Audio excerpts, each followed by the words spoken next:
Villarreal Calvo. ¿Estás por ahí, María? Y su tutor Sí. es ¿Hola? Juan Carlos Juliá Benítez. No sé si está Juan Carlos. Sí, creo que se ha conectado, sí. A ver.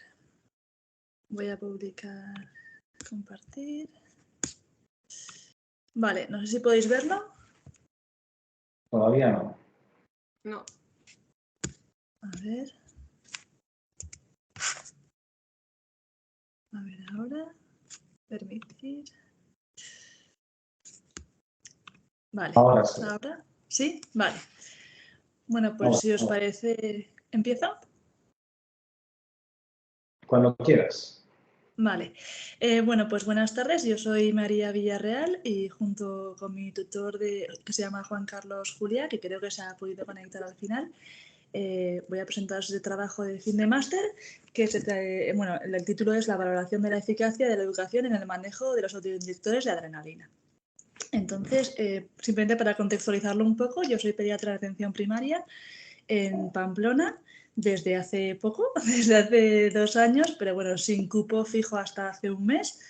Y nada, bueno, simplemente eso.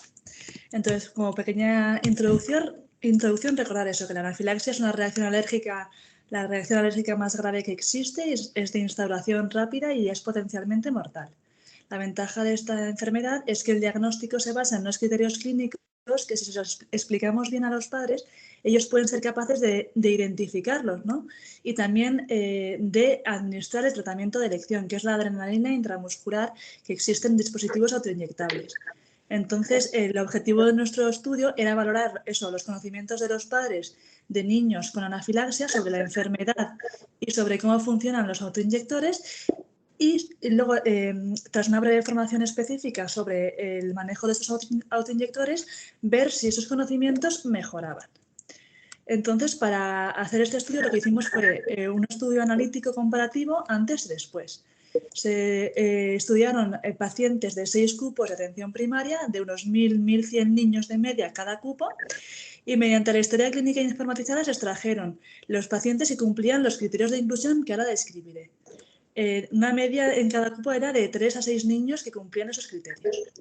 Se contactó con dichas familias vía telefónica para ver si querían participar y solamente aquellas que querían participar y dando su consentimiento recibían 2 mails que ahora describiré. Se reclutaron así pacientes durante 5 meses. Los criterios de inclusión eran tener un diagnóstico en la historia clínica de anafilaxia y además prescripción de adrenalina autoinyectable. Los criterios de exclusión eran pacientes que no habían sido diagnosticados nunca de anafilaxia y luego también todos aquellos pacientes que había habido una sospecha inicial de anafilaxia, entonces en la historia clínica aparecía ese diagnóstico, pero que no tenían prescrita el autoinyector de adrenalina porque tras el estudio por parte de la alergología se había descartado la enfermedad. Entonces, los participantes recibían 2 mails. En el primer mail había una encuesta preintervención donde se preguntaban sobre datos generales, socioculturales, antecedentes, preguntas sobre su alergia, a qué tenían alergia, cómo manejar la reacción anafiláctica y unas preguntas concretas sobre el uso de los autoinyectores de adrenalina. Una vez contestado ese primer mail, recibían un segundo mail con una formación específica que ahora explicaré. Todo era de fuentes oficiales y una segunda encuesta postintervención con las mismas preguntas sobre el uso de los autoinyectores de adrenalina. Esta era la información que recibían. Entonces, primero era esta página que podéis ver ahí a la izquierda de la pantalla, en el cual se describen los diferentes autoinyectores que hay, con un enlace a los vídeos de YouTube, pues según el que les interesaba a cada uno, ¿no? Luego había 2 vídeos de la Agencia Española del Medicamento, una sobre cómo se utiliza el Altelus y otro sobre cómo se utiliza el Jext, ya que eran los dos más prescritos en nuestra población. Y un tercer vídeo de la Sociedad Española de Alergología e Inmunología Clínica sobre cómo se administra la adrenalina específicamente en la población menor de edad. Todos los datos se analizaron mediante el programa SPSS y ahora los iremos describiendo. En esta tabla podéis ver un poco los pacientes que tuvimos. Entonces, la suma total de los pacientes fueron de 5.941, de los cuales cumplían los criterios de inclusión solamente 30.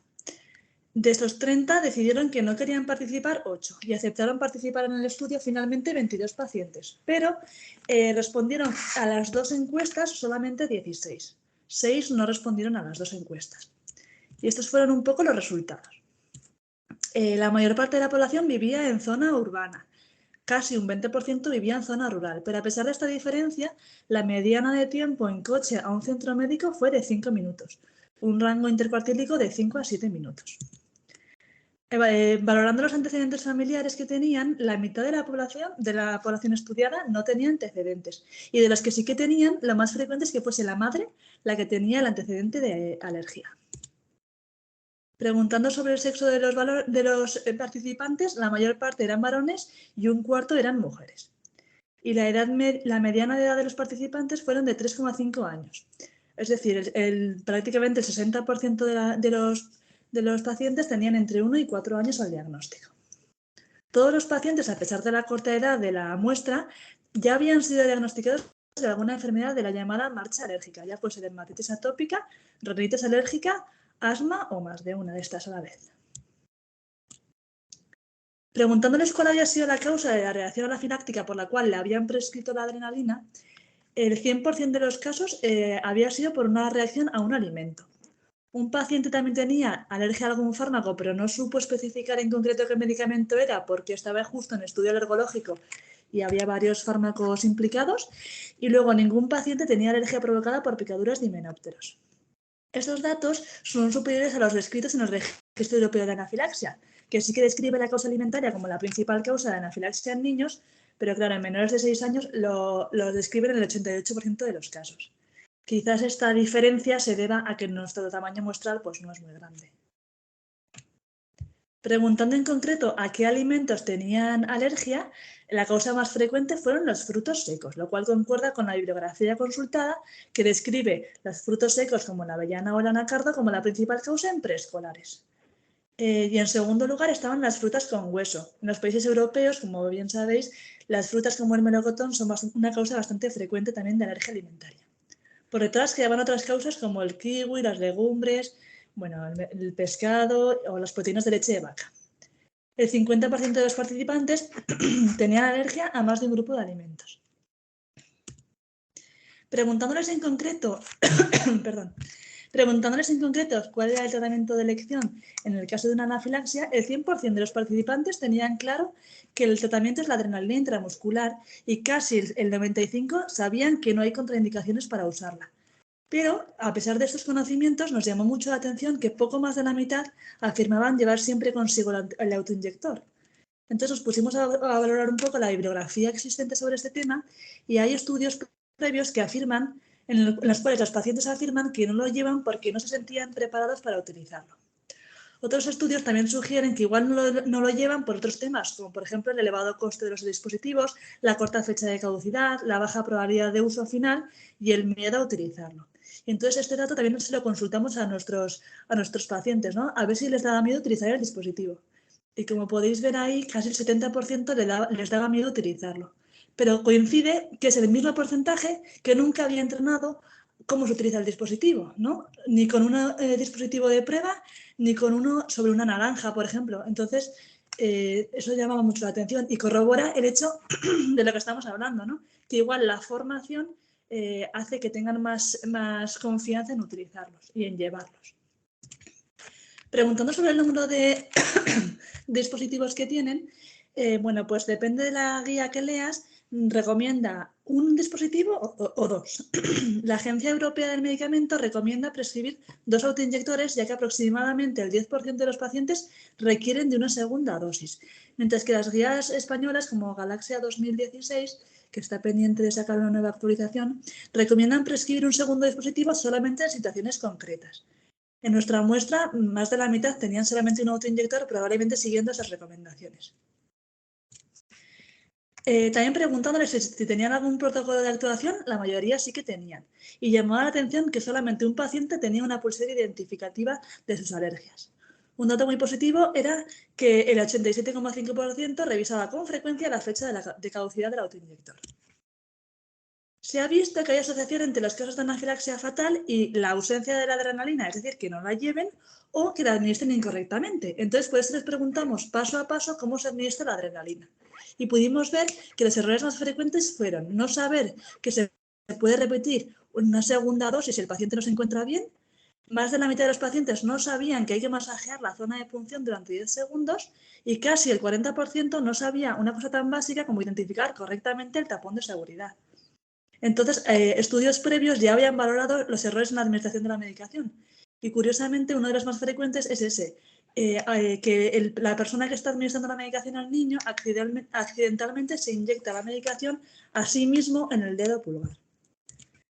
Entonces, aquí pueden ver esta tabla, que creo que es la más importante de nuestro trabajo, que bueno, describe un poco las preguntas que se les hizo sobre cómo se utiliza la medicación, ¿no? Pues saber reconocer el tapón, cómo sujetar el autoinyector, si hay que retirar o no la ropa antes de administrar la medicación, dónde hay que inyectarla. Bueno, estas son todas las preguntas que les hicimos y entonces aquí en la primera columna se puede ver los aciertos preintervención y en la segunda columna se pueden ver los aciertos post-intervención.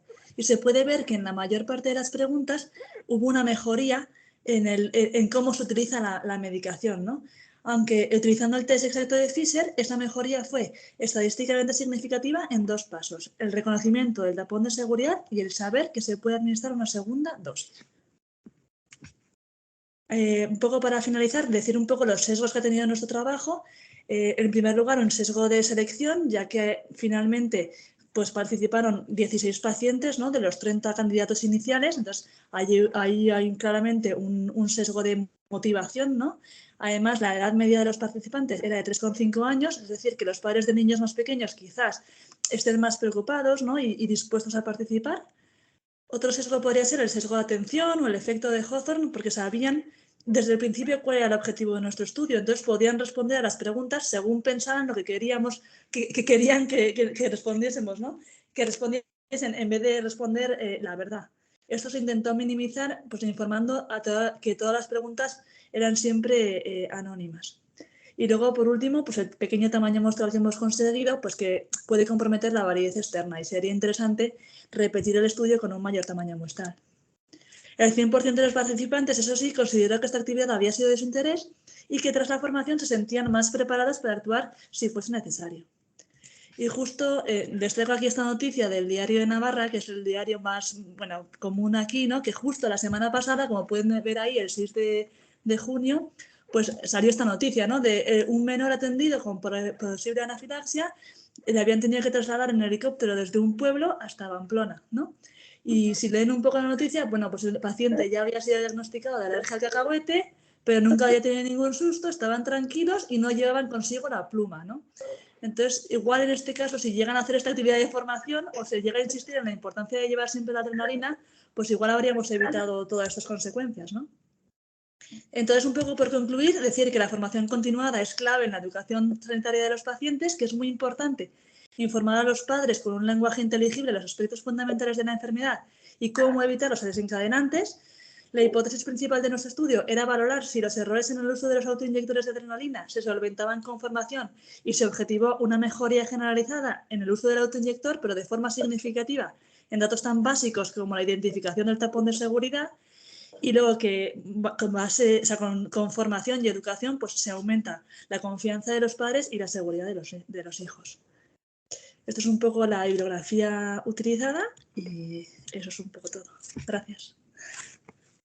Muy bien, muchas gracias, María. Gracias también por ajustarte al tiempo. Y bueno, pues venga, pues empezamos a comentar, ¿vale? Ya sabes que son comentarios hechos de cariño. Bueno, pues si quieres empiezo yo. Nada, felicitarte también por tu presentación y por el trabajo.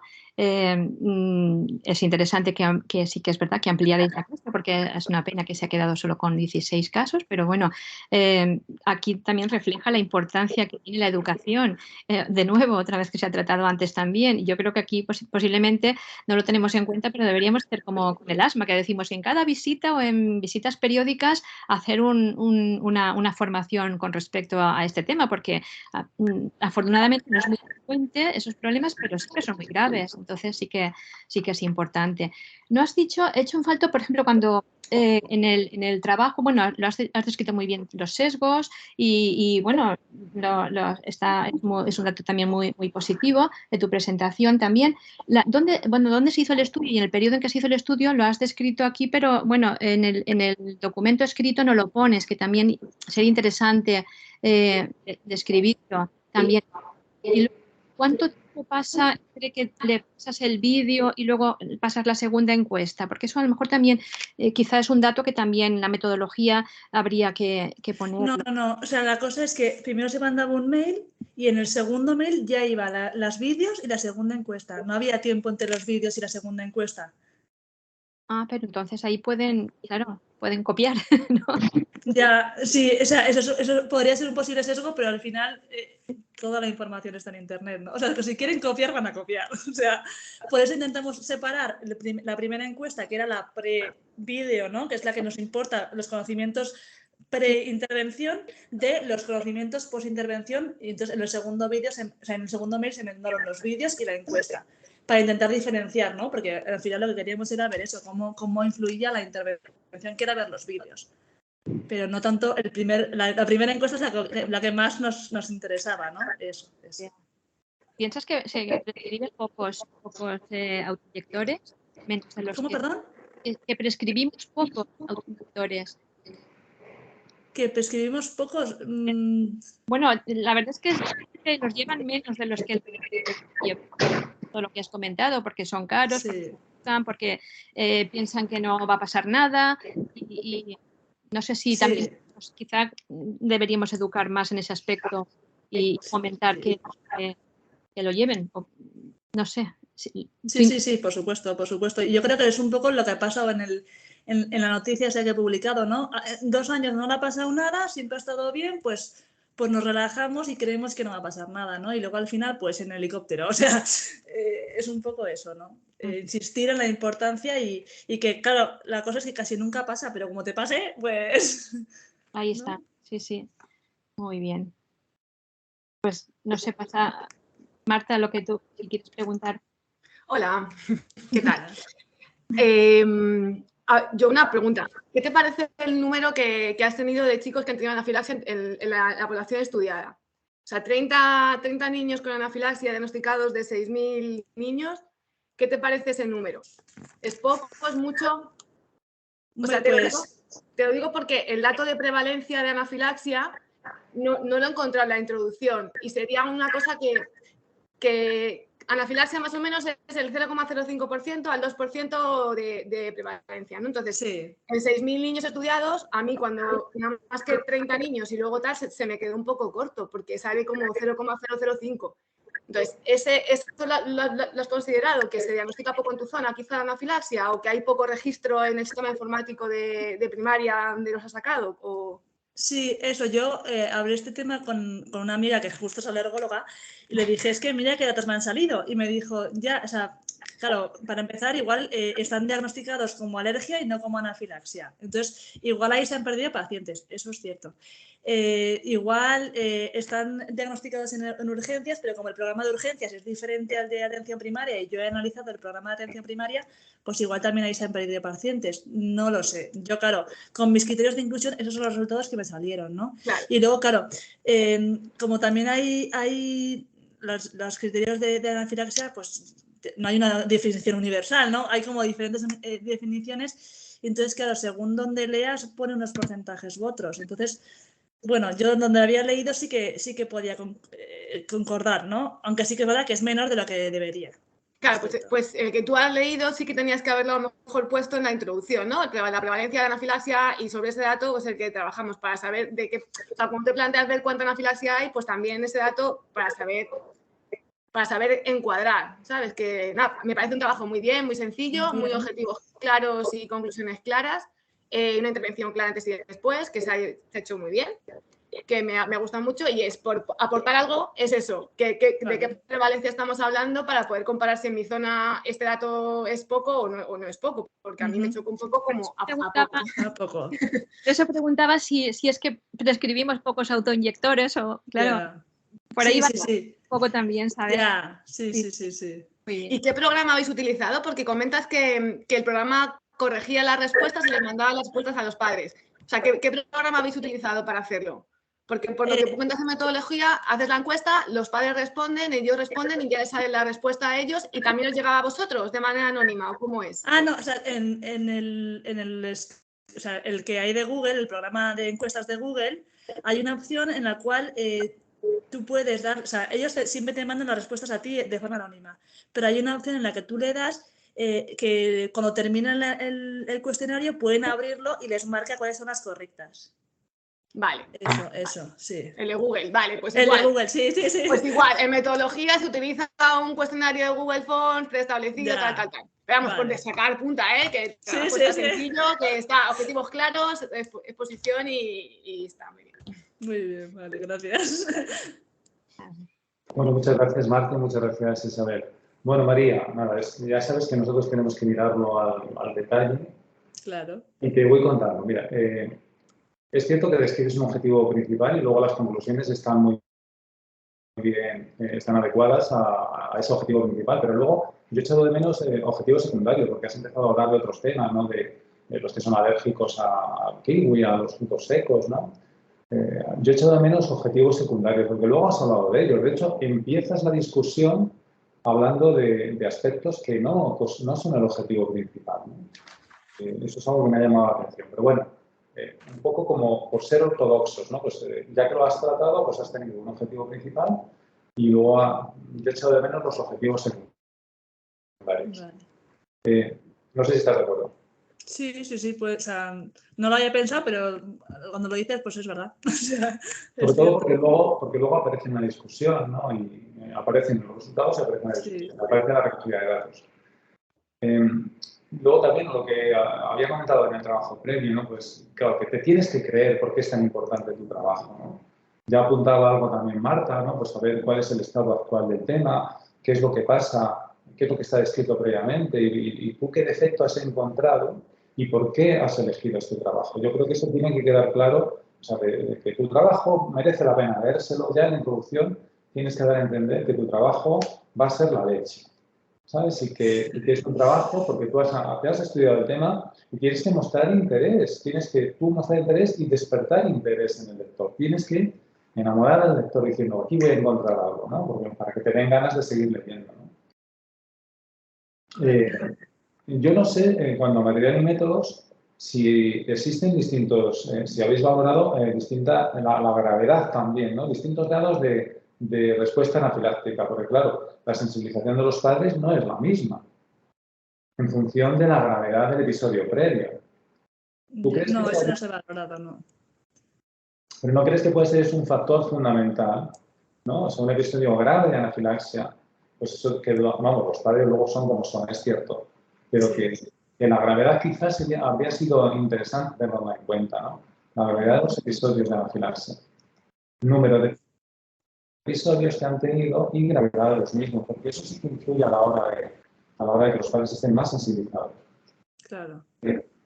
Lo que comentábamos previamente también en cuanto a la forma, ¿no? Pues la discusión es la discusión. En el apartado de resultados no se discuten los resultados.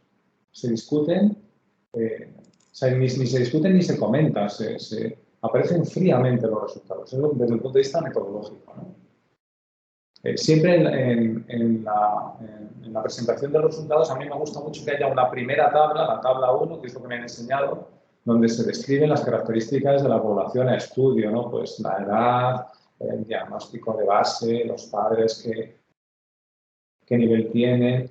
O sea, porque tú miras una tabla 1 y dices, uy, esta población se parece muchísimo a la mía. O sea, esta gente es la misma que yo atiendo, ¿no? O sea, siempre echo de menos esa tabla de presentación de tu población. Han presentado una tabla muy bonita, esta que tú lo has dicho, que estáis muy, o sea, que os gusta mucho esa tabla. A mí esta tabla me ha gustado mucho, creo que es la única tabla que había. De hecho, echo de menos esa tabla primera en la que se describen las características de la población. ¿No? Vale. Sí.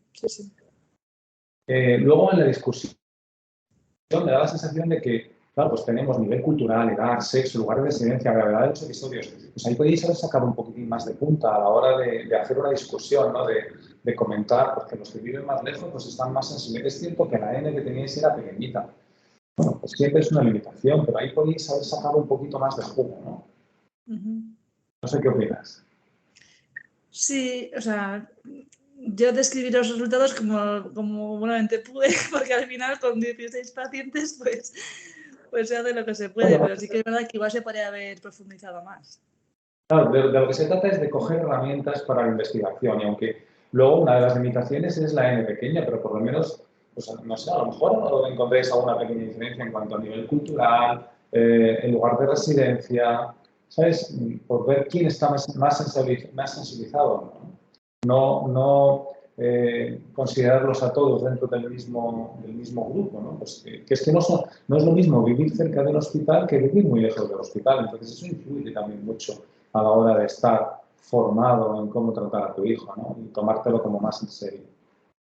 Yeah.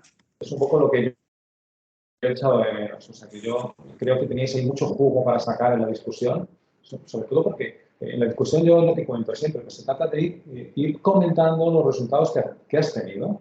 Igual que partes de unas variables que has recogido, pues esas variables luego las describes en resultados, describes los resultados obtenidos y luego las comentas y las comparas con lo que está descrito previamente. El trabajo es un trabajo, pues es cierto que es sencillo, que creo que está bien planteado, que vemos, vamos, yo por lo menos veo algún problema así metodológico, vamos, que te tengo que dar enhorabuena y tengo que dar enhorabuena también al tutor. Y porque es un tema muy importante, ¿eh? Porque yo he visto lo del helicóptero, si ponen lo del helicóptero en la introducción seguro que participa más gente. Vale, gracias. No sé si quieres comentar algo más o quieres hacer algún comentario a lo que te hemos dicho, si no estás de acuerdo, si Juan Carlos quiere decir algo. No sé. Sí, yo quiero decir que la verdad es que la anafilaxia está poco diagnosticada, está infratratada también. Entonces, pues el saber también, por ejemplo, prevalencia resulta difícil porque dentro de los del diagnóstico a veces no consta, como a veces antes se pone urticaria y broncoespasmo que anafilaxia. Entonces es muy difícil saber el porcentaje o sea, la prevalencia que tenemos. Y respecto a lo que comentabas, Miguel Ángel, de la gravedad es que la reacción anafiláctica es una reacción tan grave de per se que nosotros en la revisión que se está haciendo ahora de la guía Galaxia, por lo menos los grupos pediátricos que estamos participando, pues estamos intentando que se quite la clasificación esta de la gravedad, al menos para pediatría, porque es que ya es una reacción de por sí suficientemente grave como para poder hacer ahí algún escalón y que puedan pensar que es una reacción menor. Y más sabiendo que que una reacción, que hayas tenido una reacción más leve, no quiere decir que la siguiente vaya a ser igual. Puede ser una reacción muchísimo más grave. Yo quiero felicitar a María porque la verdad es que ha tenido muchos problemas para poder realizar esto, pues porque no tenía un cupo propio, porque pilló cuando empezó también con la pandemia, que la idea era haberlo hecho de manera presencial, o sea, haber hecho una encuesta a los papás, mamás o tutores de los nenes, luego haberles dado la formación en ese momento y haberles hecho la siguiente para evitar lo que comentaba, creo que ha sido Maribel, de que puedan buscar en internet, puedan tener el vídeo y en ese momento, pues era un poco la idea esta, pero claro, las circunstancias a día de hoy pues han dificultado todo esto, pero bueno, yo creo que se lo ha currado mucho y igual que los anteriores FMs, pues que lo ha realizado muy bien y felicitaciones. Claro que sí, claro que sí. Gracias. Bien, Y gracias por su ayuda. Muchas gracias, Juan Carlos, muchas gracias, María. Pues